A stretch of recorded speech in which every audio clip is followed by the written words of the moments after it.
శుభాకాంక్షలు తెలియజేస్తూ ఈరోజు ఇక్కడ ఇచ్చేసినటువంటి మన కిరణ్ కుమార్ అన్న గారికి హృదయపూర్వక విద్యార్థుల తరఫున అలాగే హాస్టల్ తరఫున ధన్యవాదాలు తెలియజేస్తున్నాము. రానున్న రోజుల్లో digital India, make in India, Viksit Bharat లక్ష్యంతో మన ప్రధానమంత్రి గారు పనిచేస్తున్నారు.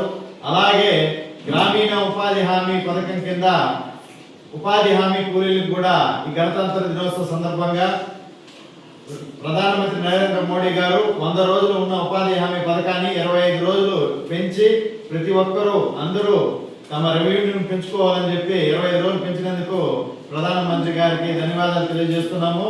భారతీయులంతా ఐక్యంగా ఉండాలి. భారతీయ జాతీయ సత్తాని ప్రపంచవ్యాప్తంగా తెలియజేయడానికి యువత అందరూ కూడా తమ శక్తి, సామర్థ్యం, నైపుణ్యాన్ని పెంచుకోవాలని చెప్పి ప్రతి ఒక్క స్కిల్ ని తమ ఎవరైతే వ్యక్తపరిచిన వాళ్ళందరూ కూడా నరేంద్ర మోడీ గారు స్కిల్ డెవలప్మెంట్ అయితేనేమి, క్రీడలు అయితేనేమి, ప్రతి ఒక్క యోగా ఇంటర్నేషనల్ కి మన యోగా పరిచయం చేస్తున్నాము. రానున్న రోజుల్లో వేదం కూడా ఇండియా నుంచి వెళ్తుంది. వేదం లేనిదే వేదం తెలిస్తే భేదం ఉండదు అనే నినాదంతో ముందుకెళ్తాము.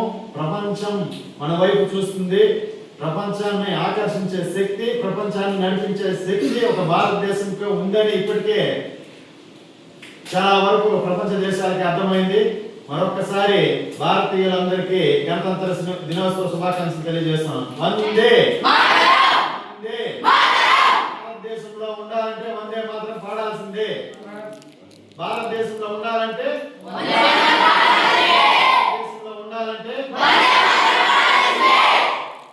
జై బోలో భారత్ మాతా की, జై బోలో భారత్ మాతా की.